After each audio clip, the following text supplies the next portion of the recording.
As is a gentlelady from Wyoming. Ranking member indicated that the first lesson that you teach lawyers is you better bring the evidence with you. But another lesson that we learn is that you should also know the elements of the crime and the relevant statute if you're going to claim that somebody committed a crime. It's a pretty slimy tactic to use the word insurrection over and over and over and over and over again, and yet try to hide the fact that the gentleman who's sitting here before us today, who was responsible for prosecuting many of the people on January 6th, never once charged anybody with violating 18 U.S.C. section 2383. You never charged anybody with violating that statute. You never convicted anybody with violating that statute. So sitting here and using that word over and over again means absolutely nothing. We are here today focusing on the pipe bomb because of what happened that day. It clearly played a pivotal role in facilitating the breach of the Capitol, and we need to get to the bottom of what happened there. These devices were discovered outside the RNC and DNC within 20 minutes of the joint session, and the U.S. Capitol Police were forced to defy the forces while a crowd of protesters moved towards the Capitol. The U.S. Capitol Police was not dealing with just the force division, but also with the fact that 500 bike racks had been removed the night before. Who ordered the removal of the 500 bike racks and why? The staff of the architect of the Capitol testified that the evening of January 5th, roughly around the time the pipe bombs were allegedly planted, the order came down to remove 500 bike racks from around the Capitol. Mr. Pajota, can bike racks help law enforcement with crowd control and deterrence? Absolutely. They form a physical barrier between the crowd and a protected location, or they can be used to help funnel a crowd to or from a location. Well, can they also serve as a visual cue for non-law enforcement personnel about what lines they are not allowed to cross? And could removing them spell legal jeopardy for protesters who cannot identify what is the line of trespass? It creates ambiguity for the public. They don't know where those barriers are. And did this actually result in legal jeopardy for many of the people who were on the Capitol grounds on January 6th? It ended up that way. Okay. According to the Select January 6th Committee's final report, quote, at 1:28 p.m., the U.S. Capitol Police requested the AOC to deliver 400 additional bike racks to the East Front to serve as protective barriers, even though rioters were using bike racks as weapons. The pipe bomb discovery at the DNC prevented the AOC from delivering them, end quote. Clearly, the Capitol Police viewed the bike racks as a necessary tool for that day, and their removal is absolutely baffling. And this subcommittee should focus on identifying who gave that order, why, when, who was involved. We need to get to the bottom of this. And the previous January 6th committee didn't look into it. They're not the ones who actually investigated what happened here and why. This statement is also clear that the impacts of the pipe bombs continue to be felt by the U.S. Capitol Police officers responding to the incident. And Mr. Pajota, does this raise even more questions about why the Ray FBI did not take this pipe bomb investigation seriously? What if the most important crime on January 6th was never seriously investigated? What if the word insurrection was repeated endlessly without ever being charged? And what if one quiet decision the night before changed everything? Tonight we're talking about the pipe bombs and the questions nobody wants to answer. Welcome back. Today's video breaks down sworn testimony from a congressional hearing that cuts straight through the talking points and into the uncomfortable facts. This isn't speculation. This is what was said on the record and what was never done. Let's get into it. One of the first lessons taught in law school is simple. If you're going to accuse someone of a crime, you need two things: evidence and the statute. Here's the problem. Despite years of hearings, headlines, and repetition of the word insurrection, not a single January 6 defendant was charged under 18 U.S. Code Section 2383, the federal insurrection statute. Not once, not ever. So when that word is used over and over again without a single charge to back it up, it raises a serious question. Is this law enforcement or narrative?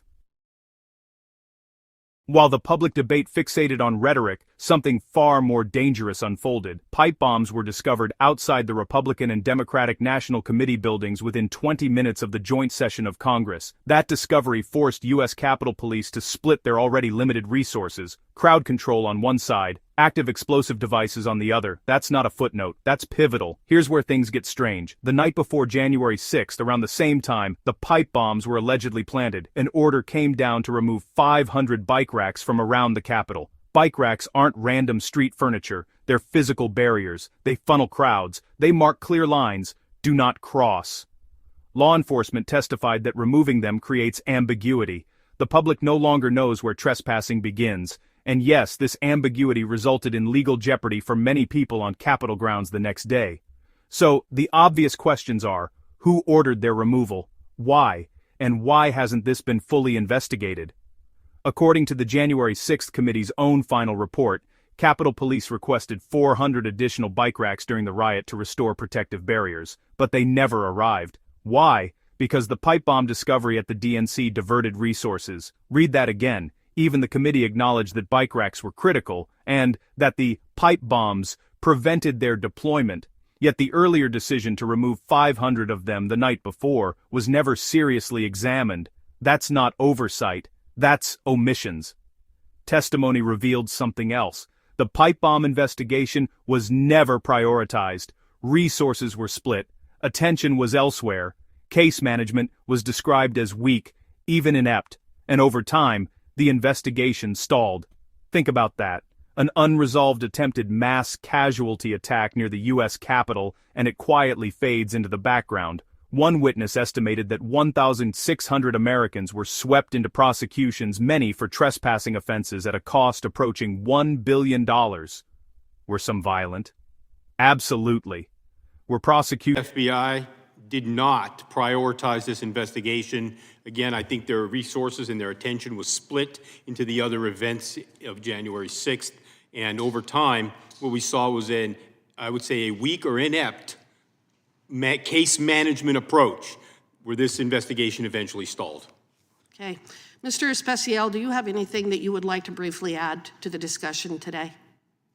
I think that probably the biggest takeaway in all of this is that there are 1,600 American citizens that were baited into a trespass trap to a great extent. Yes, certainly, absolutely, some of them were violent, and investigations and prosecutions were warranted. But I have an estimate that it was almost $1 billion that was spent on prosecuting American citizens.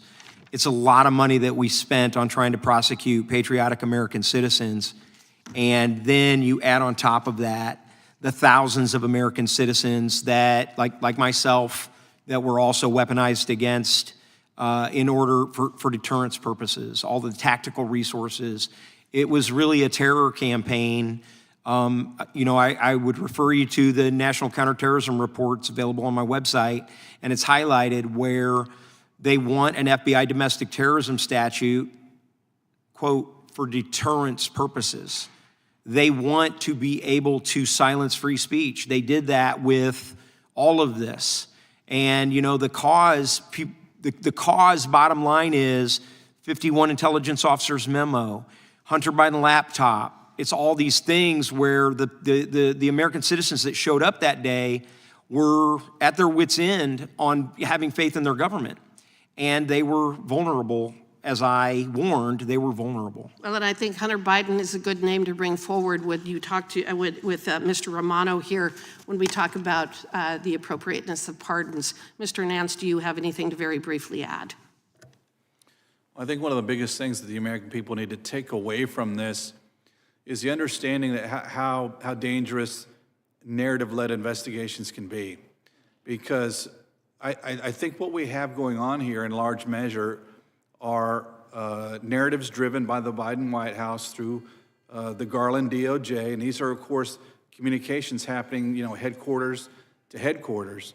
And Director Wray, as any leader can present the commander's intent without explicitly doing so. So if he's getting communications from his boss, who is the Attorney General, that the narrative needs to be, we need to prioritize and stick with the J6 insurrection narrative. The pipe bomber narrative, or the pipe bomber investigation, in my opinion, was deprioritized because of that narrative coming from potentially the White House. Well, I appreciate your testimony. Thank you for being here. Thank you for being willing to expose this. With that, I yield back. Gentleman from When investigations are driven by narratives instead of evidence, the truth becomes collateral damage. Testimony suggested that leadership signals without explicit orders can shape priorities. And when the insurrection narrative becomes the goal, inconvenient facts like an unsolved pipe bomb case get deprioritized, not because they don't matter, but because they don't fit. The unanswered questions remain.